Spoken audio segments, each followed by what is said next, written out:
we don't have to limit many of these services to our statutory definition of a rural community. We do have a definition both in the Housing Act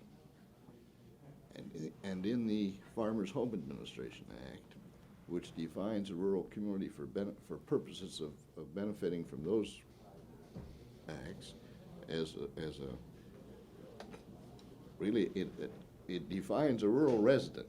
Mm-hmm. It said a rural resident is a fellow who lives on a farm in the open countryside or in a community with a population not greater than 5,500.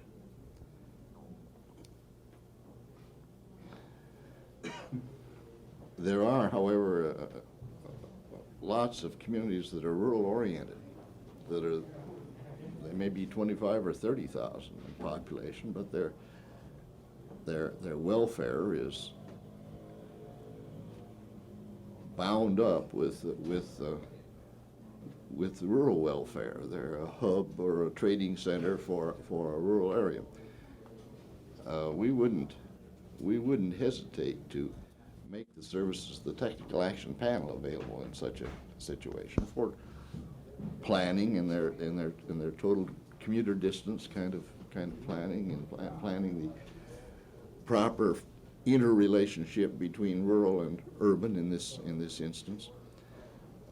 But the Farmers Home Administration wouldn't be able to render loan service in those in community above 5,500. But through the technical action panel, you might be able to steer the larger community to the proper place. Right. Carl, who's on your state technical action panel today? Well, Bill Burke, the ASC, is executive director. Keith Meyer is state conservationist. Art Eggers of crop insurance. And Schultz, I think it's Harold Schultz, Forest Service. And we have Martin Holm of the Bureau of Indian Affairs. Holm, H-O-H-M. Yeah. Dr. John Stone, Extension Service. Dwayne Ocker, Dean of Agriculture. And let's see, Harold Burton, U-R-T-O-N. We'll get these names for sure afterwards. State Vocational Agriculture Director. And then forget which one it is for sure. The different one comes each time. It's State Game, Fish, and Parks Department. Don Hayes of REA.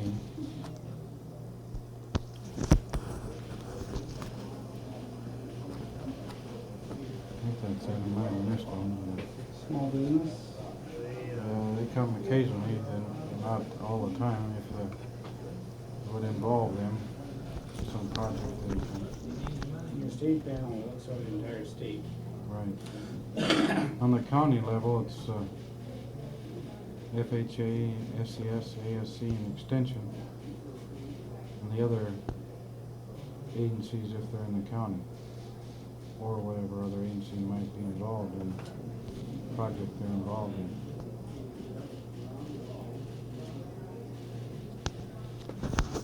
Technical Action Panel is made up of USDA agencies, plus other agencies, both federal and state. It might be in the area. We're in last fiscal year we did just over $1 billion worth of total credit business in the country. This compares to about 300 million in 1960. about 60% of that $1 billion is represented by loans that we insure, loans that are made by private investors. What percentage? About 60%, about 600 million of that $1 billion was private money, which we Cosign. co-sign. We guarantee repayment of it. Congress has an indirect control over that program, over that level of program. There is a ceiling on the amount we may insure of certain types of loans in any one year. For example, these association loans to which you referred a moment ago, plus our farm ownership loans, our farm real estate loans, the combination of those two may not exceed $450 million in any year. Until this last Congress, there was a $300 million ceiling on the amount of housing loans which we could insure in any one year, but in the demonstration cities bill that was passed in the closing days of the 89th Congress, that ceiling was removed, and so we have no upper limit on the amount of housing loans we may approve on an insured basis. We're still our direct loans are primarily our farm operating loans. There's in the neighborhood of $300 million a year of that kind of activity. We make some direct loans for community facilities. When we make a loan for community facilities, either a water system or a sewer system, to a public body, we make it direct rather than insured. This is because of the wishes of the Treasury Department. Treasury doesn't like to have us put a government insurance endorsement on a tax-exempt bond. Their argument is that the tax exemption goes to the investor. The benefit of the tax exemption accrues to the investor rather than to the public body when government insurance is on it. So we do about $100 million a year of that kind of direct loan business, and that makes up about the $400 million, the 40% of the $1 billion that. So your emphasis is changing from direct loans to insuring loans. That's right. Guaranteed That's loans right. more so. 5 years ago, only 5% of our total volume of business was insured, and today 60% of it is. Most of our increased activity has come about through the more liberal authority we have to insure now than we had previously. And this has many merits. It doesn't get into consideration when the national debt ceiling is bothersome. So your agency then is not under these pressures of this general cutback and holding back of payment of allocated funds. Well, we're under the same pressures in a sense. That is, when the economy is, to use the term that's being tossed around Washington, when it becomes overheated, when there are inflationary pressures that need to be controlled, then those inflationary pressures are fed by any construction that takes place regardless of the source of funds.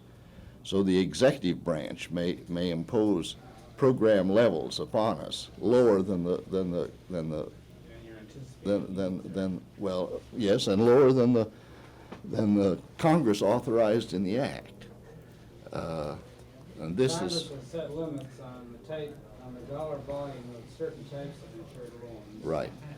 And the appropriate funds for the direct loans that FHA makes these are, within the administration, by executive order, can set a program limit.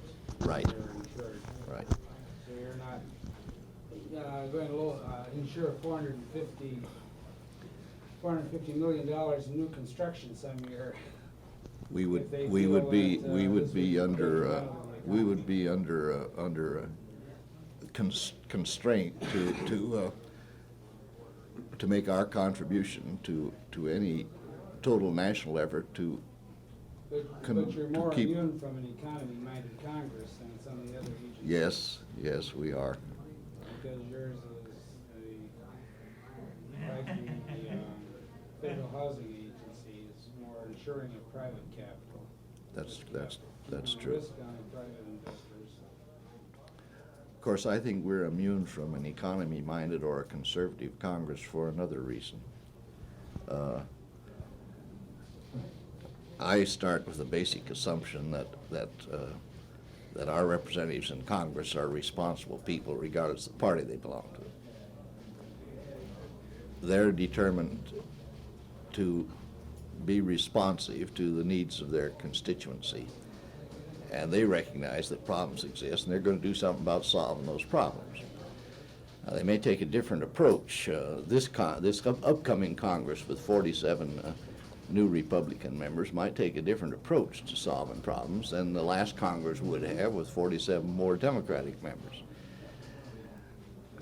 But I don't think that any Congress ever is going to ignore the existence of problems and simply turn their back on them.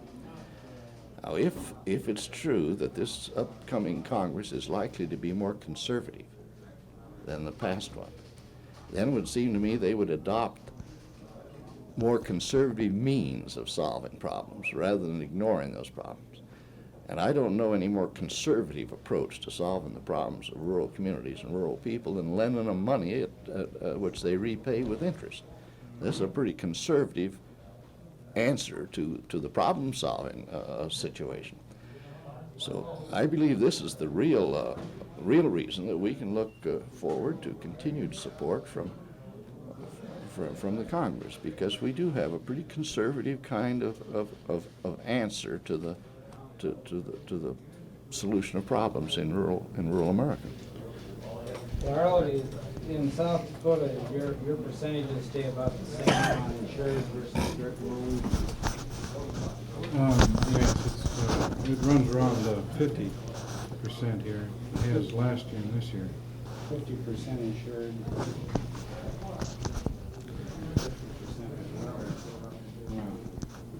what is your dollar volume? Last year it was 29.5 million, and I would guess it'll be about the same this fiscal year that we're in now. Mr. Birch, while we're on the subject of your funds, recently the USDA budget was cut back by some $350 million. Now, a large chunk of this, and I believe it was about $100,000, was cut out of the FHA program funds. Now, what are your views on this cutback, and how is it going to affect our South Dakota farmers who are so dependent upon these FHA operating loans in their operation? Actually, we're talking about efforts to bring about economies in this current fiscal year, 1967 fiscal year, and it's true that the